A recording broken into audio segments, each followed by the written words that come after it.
Au niveau de la force sécurité et protection, oui, effectivement, il y a une bonne cohésion, il y a une bonne intégration et il y a un grand esprit de camaraderie et c'est ce que j'apprécie fortement. Quand je suis rentré, on buvait les paroles des anciens qui avaient fait énormément de choses aussi avant et on n'oublie pas le travail qui a été fait. Ce qui m'a donné envie, c'est quand j'avais 10 ans, l'assaut à Marignane. Quand j'ai vu ça, pour moi c'était ce que je voulais faire, c'était le déclic, quoi. Moi j'avais qu'une idée en tête, c'était rentrer au GIGN.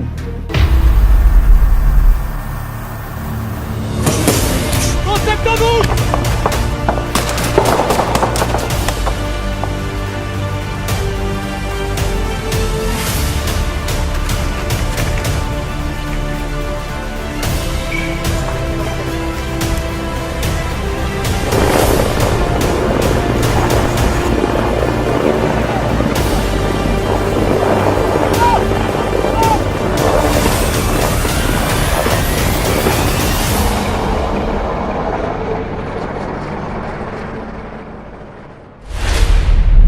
Le GIGN est une unité de gestion de crise dédiée à la lutte contre le terrorisme. Elle compte en son sein une composante spécialisée dédiée à la sécurité-protection. C'est une force qui compte une quarantaine de personnels qui s'engagent à l'étranger comme sur le territoire national.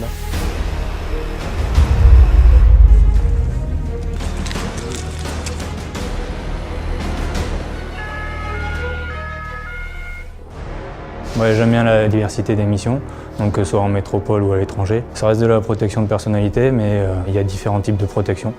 Sur le territoire national, il s'agit principalement de la protection de hautes autorités militaires, mais ça peut très bien être également un engagement sur des grands événements type G8, type Euro 2016. Donc l'engagement à l'étranger constitue le cœur de l'engagement opérationnel en matière de sécurité et protection. Il s'agit principalement de la protection de nos ambassadeurs de France sur les pays en guerre ou en crise. Mon quotidien actuellement, pas de routine, la vie en équipe.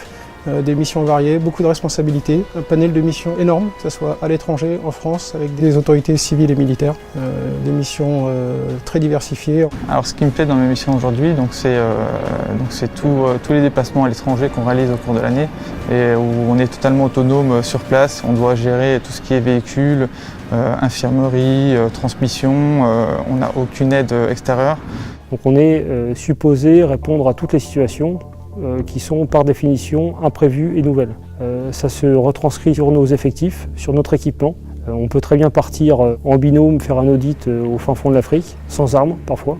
On peut être en équipe de 4-5 en low profile avec de l'équipement discret et on peut être, comme c'est le cas par exemple actuellement à Bagdad, sur des dispositifs beaucoup plus conséquents, avec des véhicules blindés, de l'armement lourd. On est constamment en évolution au niveau de notre métier, du matériel.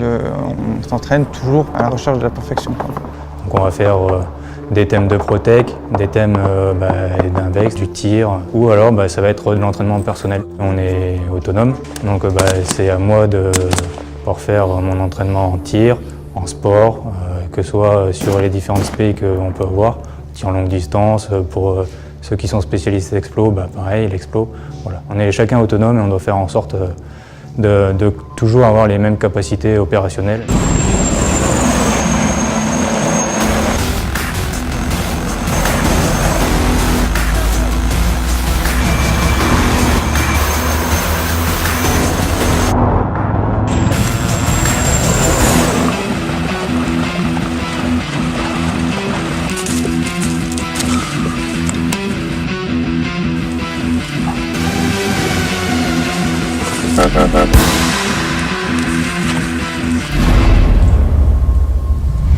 Donc on sait tous que les tests sont difficiles et exigeants, mais c'est normal, parce qu'après, lorsqu'on est en petites équipes, il faut qu'on puisse compter les uns sur les autres.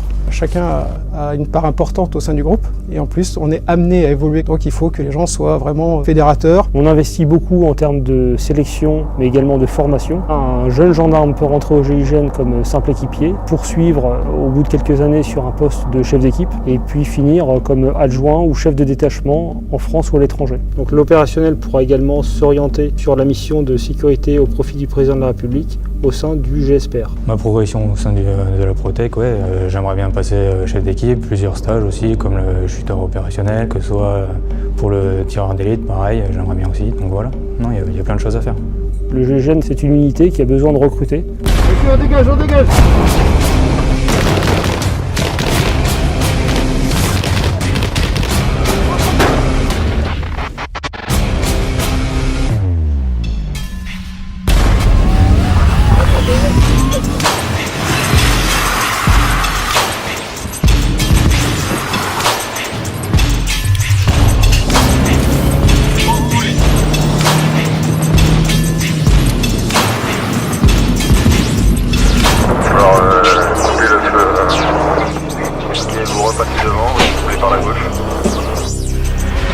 Pour le métier de la sécurité et protection, nous recherchons des candidats motivés et qui puissent nous prouver lors des sélections qu'ils ont les capacités de suivre la formation et de devenir un opérationnel au GIGN. Donc je pense que les qualités, c'est avant tout avoir de l'intelligence de situation, pouvoir s'adapter, pouvoir acquérir tous les savoir-faire que l'on va leur inculquer pendant le stage de formation. Et ensuite, une fois que le jeune candidat devient opérationnel, il s'agit de l'intégrer dans le collectif avec ses qualités, avec sa personnalité. À l'issue, une fois que ce candidat devient opérationnel, il sera rapidement déployé au sein d'une équipe de spécialistes pour remplir sa mission.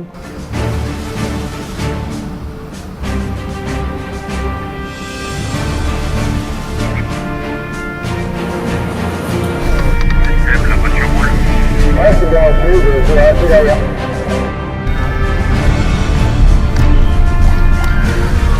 Ça tombe bien.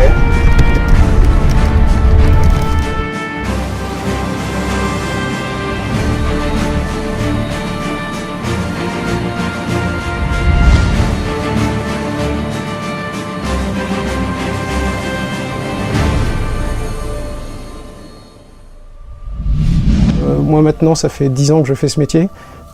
Si c'était à recommencer, je recommencerai demain. C'est une expérience très très enrichissante. Donc il faut foncer, il n'y a même pas de questions à se poser.